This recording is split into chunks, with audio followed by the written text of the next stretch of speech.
네 번째 있습니다. 네, 조국이 등장을 했군요. 내 딸이 서울법대에 편입했다면 바로 윤석열, 당신이 그렇게 했을까라고 지금 얘기가 나오는데요. 예.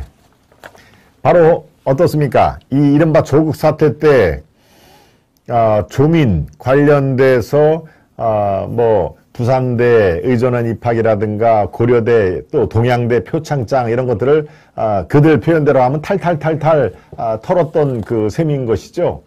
그래서 별건 수사로 우리 가족들을 완전히 아주 파멸의 그런 그 구렁텅이로 몰아섰다라고 이제 조국의 이 생각은 그쪽으로 지금 몰려져 있는데, 바로 어제 자신의 SNS에 이렇게 얘기했습니다. 조국입니다. 내 딸과 아들이 차례차례 서울법대에 편입했는데 이하의 일이라면 윤석열 검찰과 언론과 국민의힘과 대학생들은 어떻게 했을까? 부정의 팩트가 확실히 있어야 한다라고 했을까? 수사권이 없는 교육부 조사로 족하다 했을까? 그러니까 잣대가 너무 왔다 갔다 한다. 나 때는 저렇게 아주 탈탈 털어가지고 우리 가족을 정말 거의 몰살 수준까지 가는데, 지금 윤석열 당선인, 당신은 지금 뭐라고 했어요? 부정의 팩트가 확실히 있어야 한다. 그 정도만 얘기를 했잖아요. 그러니까 어떻게 이렇게 잣대가 틀릴 수 있습니까? 나 한 대로 똑같은 잣대로 수사를 해봐라. 정호용이 견디나 그런 식의 수사를 하면은 견딜 장사가 없다라고 하는 내용이죠. 네. 예, 조정관 얘기는 계속 이어집니다. 내 논문의 공저자들이 딸 편입 시 구술평가에 만점을 주었다. 내 아들이 19학점 수업을 들으면서 매주 40시간 연구원 활동을 했다고 편입서류에 기재했다.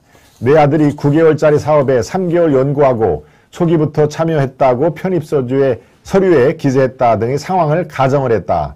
만약 정 장관 후보자의 상황이 자신에게 일어났다면 큰 비판을 받았을 것이라고 이 윤석열의 이중잣대를 꼬집은 것이죠. 네, 조국의 말은 계속 이어집니다. 내 아들이 대학생으로 참여한 연구사업에 서울법대가 참여했고 이 경력이 편입 시 제출되었다. 내 아들이 고교생으로 유일하게 SCI 논문에 공저자로 이름을 올렸고 이 논문이 편입 시 제출되었다. 내 아들이 대학생 공저자로 이름을 올린 논문이 중국인 유학생 석사 논문에 짜집기였다. 이게 바로 정호영 지금 후보자의 아들, 딸들이 의혹을 받고 있는 그런 내용을 이렇게 조국이 다시 강조를 해서, 야, 이런데도 그렇게 팩트가 중요하다라고 당신 그럴 거야? 라고 하면서, 예,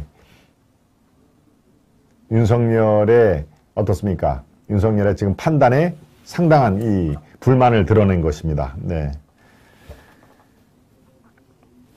수사권 조정 이후 입시 비리에 대한 1차 수사권은 경찰이 갖는다. 수사권 주체로서 윤석열 절친에 대한 수사를 개시할 것인가?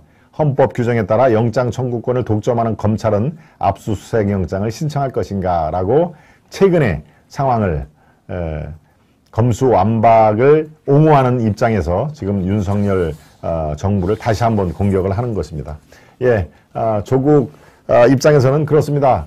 지금 아들, 딸이 조민이 이른바 부산 의전원 입학 취소가 됐죠. 거기에 따라서 고대 생명과학 그 본부인가요? 거기에 학부도 입학이 취소가 돼가지고 이제 고등학교 고졸이란 말은 제가 조금 하고 싶지 않습니다만, 아무튼 대학 입학을 못하는 그런 상황으로 줄줄이 다 석사와 학사가 줄줄이 입학이 취소가 된 상황이니까 아마도 글쎄요, 지금 윤석열 후보의 저 말에 대해서 상당히 이렇게 아주 신경질적인 반응을 하는 것도 저는 이해가 되긴 됩니다. 아빠로서도 그렇고 딸의 인상을 저렇게 아주 형편없이 망가뜨리는 그런 상황에서 원망과 자책과 또 이 다른 진영으로서의 어떤 공격, 이런 것들이 다 마무리돼서 바로 저런 SNS를 통한 공격이 이루어지는 건데요. 저는 조국이 앞으로도 계속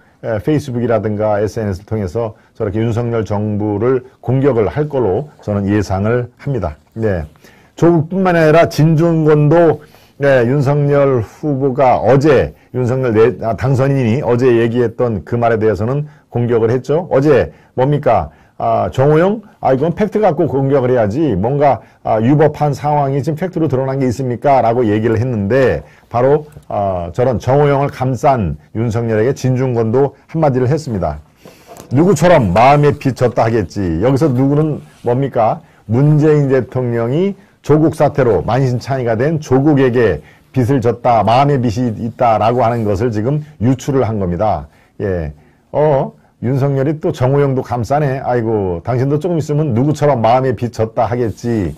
만약에 이제 정호영이 중도 탈락을 낙오를 하면은 이제 윤석열도 정호영 탈락한 정호영에 대해는 내가 마음의 빚이 있다라고 얘기를 할 거 아니냐. 지금은 그럴 때가 아니다. 과감하게 내쳐야 된다라고 하는 진중권도 그런 내용을 지금 담은 것입니다. 네. 진중권은 페이스북에서 윤 당선인이 정 후보자에 대한 지명 철회 여론에 대해서 부정의 팩트가 확실히 있어야 된다고 말한 내용이 담긴 언론 보도를 공유하면서 조국이 해명한 바로는 부정의 팩트가 있었나? 조국 때는 당신 그렇게 얘기를 하지가 않았잖아요. 지금 저렇게 얘기해가지고 또 그러니까 진중권과 조국은 바로 이 문제에 대해서는 상당한 공감대 서로 비슷한 얘기를 지금 하고 있으면서 공감대를 형성하고 있다는 얘기를 제가 지금 하고 싶어서 이 내용을 꺼낸 것입니다. 조국도 불법은 없습니다 라고 했다면서 정 후보자 역시 이날 기자회견을 열어 자녀 의대 편입이나 아들 병역 판정에서 후보자 본인의 지위를 이용한 어떠한 부당행위도 없었다고 주장한 것을 바로 공격을 한 것입니다. 예. 이어서 진중권은 윤 당선인을 겨냥해 나중에 누구처럼 마음의 빚을 졌다라고 하겠지라고 약간 시니컬하게 조롱 비슷하게 얘기를 한 것이죠. 네. 바로 진중권과 조국은 이번에 그 윤석열 후보가 저렇게 정호영 이 경북대 병원장에 대해서 아직도 미련을 갖고 불법이라든가 비리를 저진 팩트 갖고 얘기를 하자라고 이렇게 옹호를 하고 감싼 거에 대해서 지금 윤 당선인이 잘못하고 있다라는 것을 지적을 했다라는 것을 하고 있는데 저는 그렇습니다. 뭐 초두에 말씀드렸다시피 정호영 후보자에 대해서는 결단을 내려야 됩니다. 윤 당선인이 결단을 내리기 전에 바로 정 후보자가 스스로에게 정리를 해야 된다. 그게 본인도 그나마 살고 윤석열 정권을 그래도 수렁에서 빠지지 않게 하는 그나마 늦었지만 다행이다라는 말을 들을 유일한 마지막 기회가 아닌가 싶은 생각이 듭니다. 청문회에서 또 얼마나 많은 또 얘기가 오고 가겠습니까? 그 얘기를 다 받아내고 글쎄요. 장관 후보자를 빼고 장관으로서 업무 수행이 가능하다면은 저도 사퇴를 해야 된다라는 얘기를 못 하겠습니다만은 지금 상황에서 보건복지부 장관 업무를 수행할 수 있는 그런 동력이 가면 갈수록 떨어진다라는 말로 제가 대신해 드리겠습니다.